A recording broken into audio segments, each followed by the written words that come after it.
નમસ્કાર, સત્યમેવ જયતે લાઈવ ન્યૂઝમાં આપનું સ્વાગત છે।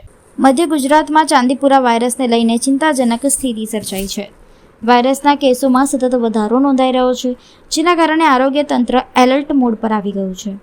પંચમહાલ જિલ્લામાં અત્યાર સુધીમાં ચાંદીપુરા વાયરસના કારણે 4 માસૂમ બાળકોના મોત નોંધાયા હોવાનું સામે આવ્યું છે, જ્યારે પંચમહાલ અને દાહોદ જિલ્લામાં સૌથી વધુ બાળ દર્દીઓ નોંધાતા સ્થાનિકોમાં પણ ચિંતા વ્યાપી છે। પરિસ્થિતિને ધ્યાનમાં રાખીને વડોદરાની સયાજી હોસ્પિટલનું વહીવટી તંત્ર સંપૂર્ણ સજ્જ બન્યું છે। સંભવિત દર્દીઓને સમયસર સારવાર મળી રહે તે માટે પીડિયાટ્રિક વિભાગમાં ખાસ 70 વેન્ટિલેટર બેડની વ્યવસ્થા કરવામાં આવી છે।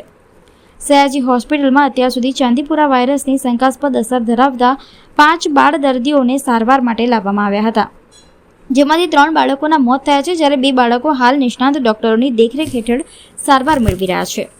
આરોગ્ય વિભાગ દ્વારા માતા પિતાને બાળકોમાં તાવ, બેભાન થવું, આંચકી કે અન્ય ગંભીર લક્ષણો દેખાય તો વિલંબ કર્યા વિના તાત્કાલિક નજીકની હોસ્પિટલમાં સારવાર લેવા અપીલ કરવામાં આવી છે। ચાંદીપુરા વાયરસ જેના મોસ્ટલી દર્દીઓ પંચમહાલ, દાહોદ જિલ્લામાંથી આવી રહ્યા છે।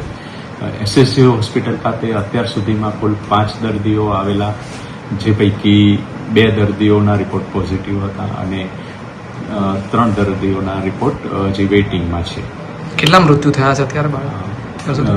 હાલમાં એસએસજી હોસ્પિટલ ખાતે એક શંકાસ્પદ અને એક કન્ફર્મ દર્દીનું મૃત્યુ થયેલ છે, જ્યારે એક દર્દીને ઘરે રજા આપ્યા બાદ ઘરે મરણ થયેલ છે। કેટલી તૈયારી આપણી?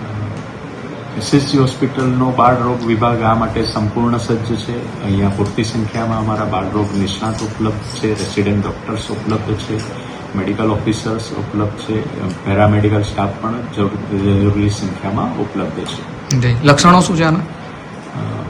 ચાંદીપુરા વાયરસના જનરલી લક્ષણોમાં દર્દીને સખત તાવની કમ્પ્લેન રહેતી હોય છે, ઝાડા ઉલટીની કમ્પ્લેન રહેતી હોય છે, વધુ સિરિયસ કેસમાં યાદશક્તિની ફેરફાર થવો તેમજ બેભાન થવા સુધીની દર્દીની કમ્પ્લેન હોય છે। માતા પિતાએ શું ધ્યાન રાખવાનું છે? માતા પિતાને એટલું જ કહીશ કે સ્વચ્છતા જાળવે, માખીનો ઉપદ્રવ ઘટાડે અને આવા કંઈ પણ લક્ષણ જણાય તો નજીકના આરોગ્ય કેન્દ્રનો તરત સંપર્ક કરે।